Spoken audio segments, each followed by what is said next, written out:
G'day guys, welcome to my first vlog style video. My name is McCathie and this is my S13 Drift Car.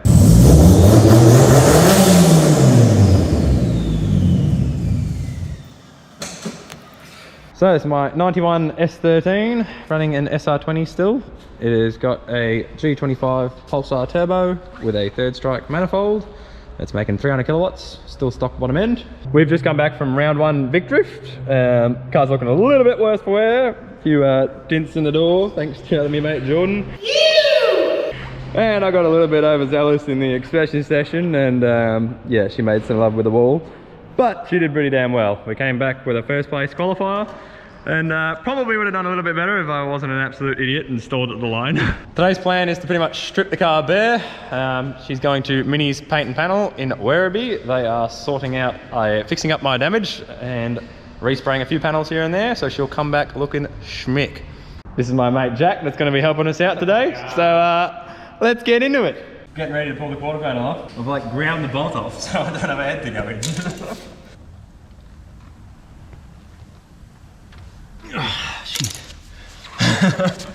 Almost at the moment of truth. See just how bad my damage is.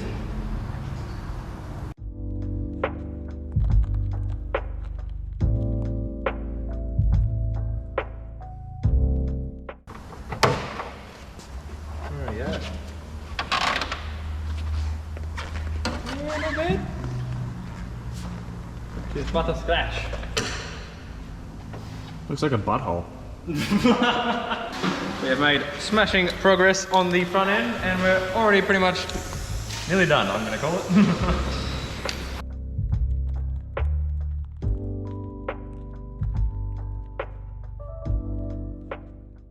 Yeah, whoopsie, someone forgot a bolt. Look at this mint condition tail light, mate. Oh no, I broke it. Oops. So I've got like 6 spare rights, I've just got like no left left. No lefts left? No left left.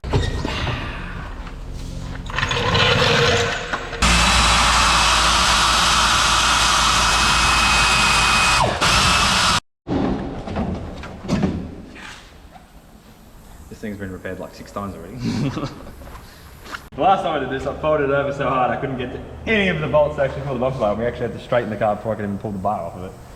Got just lucky on this side, hopefully we're good. I like to get up close and personal with my cars. So how long have you been on this rear bar? Longer than every other bit of stripping the damn car. Because I've crushed where the bolts go. And whose fault is that? Oh, it's definitely not mine. Fuck, someone put a wall on the track, would you believe it? Now the other side.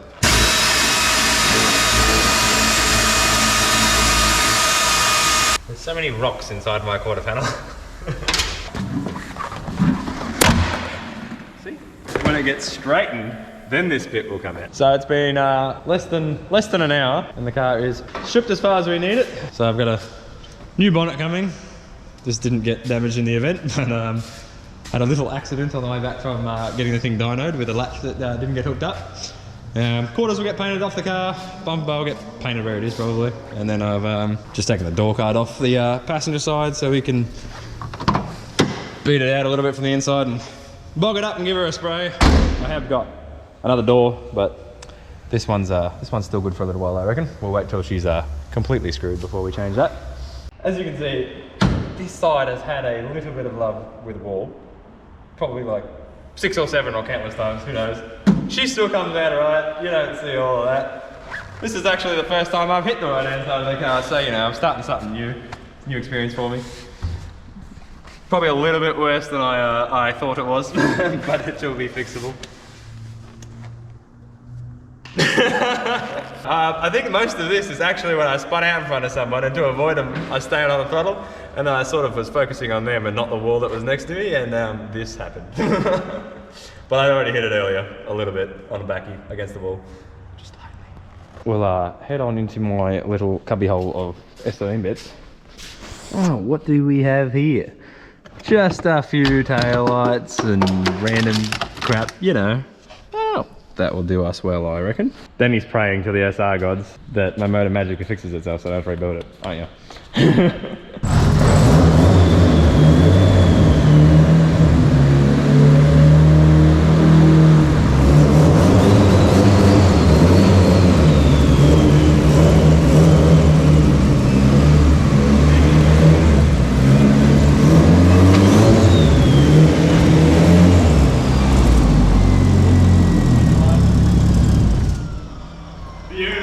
Very nice.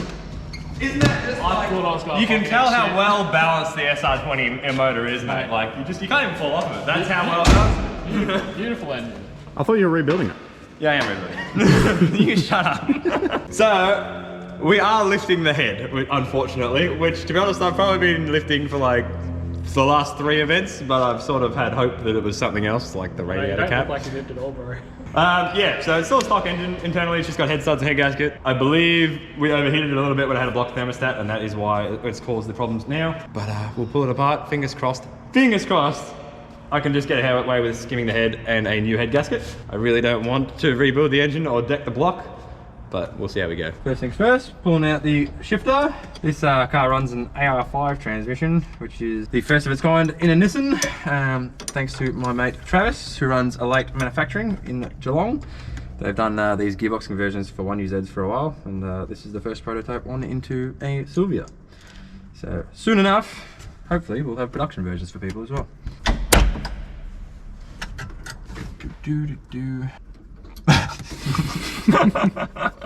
I swear this went better, easier last time. Well, you handled that knob really well, dude. Yeah? Look at this, fuck yeah. That's how good I handle knobs. What are you doing, mate? I have been disconnecting all the plugs off the engine because there's no firewall plug, so now I'm trying to feed it all through the manifold. Easier said than done. Is it spaghetti?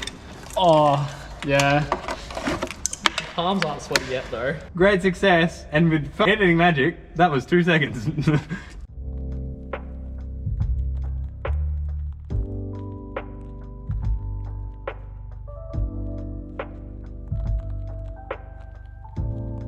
While we're under here, I might as well run you through what sort of setup we got going on. So we've got Shockworks coilovers with custom spring rates and valving, thanks to Chris at Shockworks. It's just a pretty basic lock setup. We've got extended LCAs, approximately 40mm, my own cut and shut knuckles. The rack has been moved forward 30mm. Oh, and a GK Deck sway bar and high clearance caster rods. Driftworks, lower control arms, all Slideworks arms. Pretty basic. We've got 350Z shafts in there, seeing as 5-bolt shafts are like impossible to come by these days.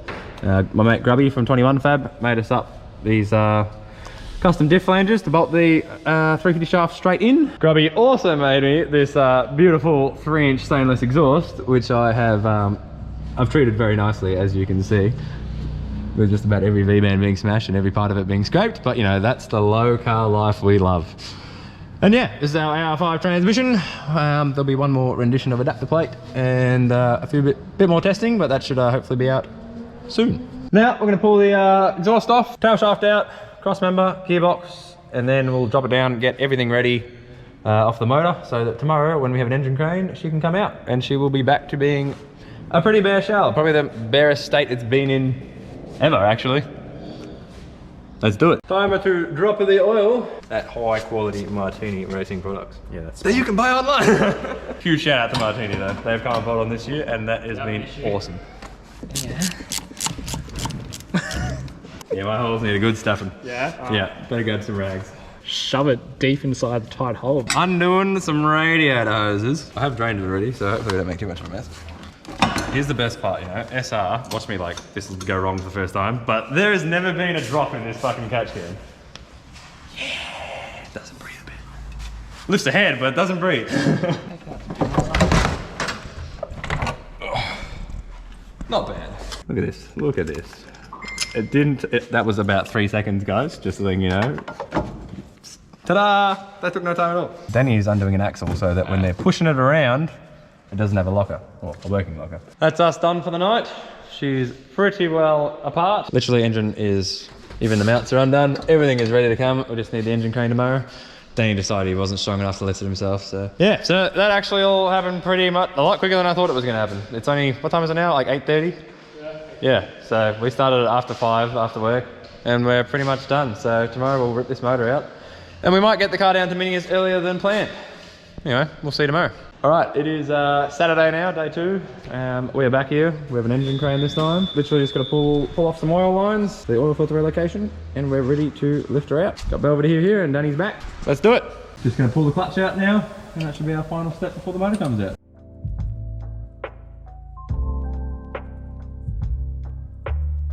Our bellows bolts are not long enough, so there's gonna be a quick trip to Bunnings, I think, unless I can find something lying around the workshop, which we'll have a quick look. Yeah, I know. Back from our quick Bunnings trip. Got some bolts. So what mounts are these, Marcus? Just GK poly mounts. I had RB factory mounts in there, which were a good design, like a cage design, so you can't split apart. They're way too stiff. What's that? Oh no! Oh. Motor is on the engine stand. Basically, pull manifolds off, exhaust manifold, we'll leave the turbo attached, pull the lines off, intake manifold off, head off, and then she'll be sent off on Monday to get surfaced and checked out, and then fingers crossed we'll be checking the block as well, so I don't have to get that deck and rebuild it. And hopefully, new gasket, slap it back together, and then she'll be mint. We tried to make the car a little bit easier by unbolting the axle so we could push it around a bit easier, and just left it in there, and it got stuck. So now we pulled it out entirely, which we should have probably done in the first place. Should make life a little bit easier, and easier for minis because they're going to be pushing it around as well. But we should replace this while I have it out there. I'm sure all the low car boys will get this because, yeah. Joints feel good, mate. Rather than jumping straight into it, we thought we'd be a little bit smarter and clear up a proper workspace. Got some bags to label every bolt that comes in and a box to throw everything in, so hopefully we don't lose track of everything. We'll time off the whole thing except lines.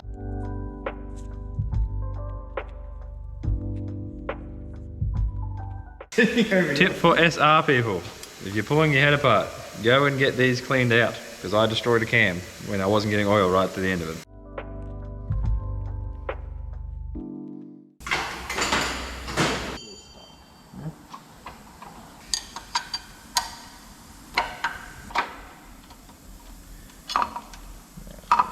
Front, I guess. That's definitely what's happening. Cool. As you can tell, all the SR people out there will probably know, this has got a dual valve guide mod. So normally only one of these has a guide, one of them's a shim. Just because these are known for rocking, well, throwing rocker arms, just for a little added security. This is running guides in both of them, and I've never had an issue with rocker arms. It's also got upgraded valve springs as well. Rocker arms and all the shims and lifters have been taken out. So it is literally ready to have the head studs, which of these have got ARP head studs in it, undone, and she should be ready to come off.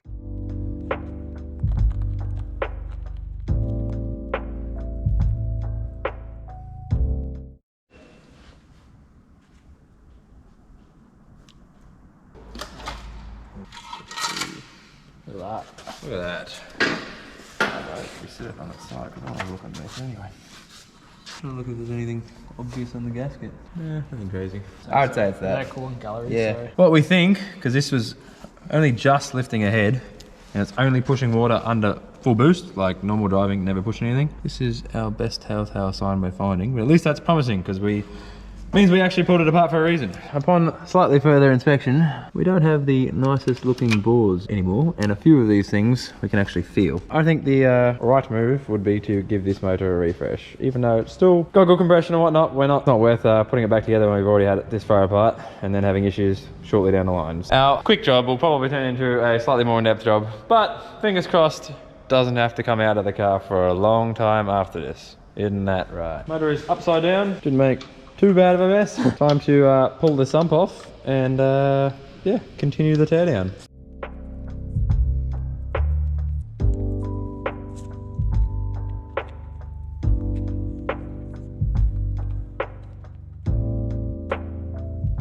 We have pulled out all the rods and pistons. Next up, we're pulling the oil pump off so we can get the crank out. So for all you SR20 owners that have a non-VCT motor, if you want a quick and easy oil pump upgrade, this is actually an S13 15 oil pump. which bolts straight in. You literally just have to drill the one hole that's already stamped out. And I literally put this in without even pulling the head off. So that's the easiest upgrade oil pump wise you're going to do, and it runs oil pressure about 50 psi at idle, whereas the S13 ones are like 20 to 30. Because what's an SR? SR is? It's God's motor. It's God's motor. We are ready to pull the girdle and crank out. So we've got all our rods, pistons, timing chain, oil pump, everything is out. Danny is now going to crack some bolts. So that's girdle. When you don't have the right tools, you make tools that do the tooling. Look at that, he just happened to bring a slide puller, which we were going to use to fix my car. That is now going to pull our main caps out. These are threaded, so we'll thread in there and give her a yank. Bigger is better. There is some light scoring on mainly this one, but they all have very light scoring. I am still very hopeful that I'm sure Linish is all that it needs, because I don't want to find a crank. It's probably a pretty damn good thing this motor came apart now, because we would have definitely ran into issues later down the line that would have ended up a lot worse. One motor disassembled. That's us done. We have our bare SR20 block disassembled, ready to go to machine shop. Gearbox is out. I'll pull that apart and have a go over that, everything internally in that too. Ready to head off to Minis at the start of next week. Keen to see you back all pretty. It's been a little while. Thanks to my mates for coming around and helping. Makes life a lot easier. This is our first video, so if there's anything you want to see or an improvement on, or anything we're doing stupid, let us know, because we're all working this out as we go. Now, I think this will wrap up this video, and we'll continue it when we either have some progress on the engine or when the car comes back from paint. Peace.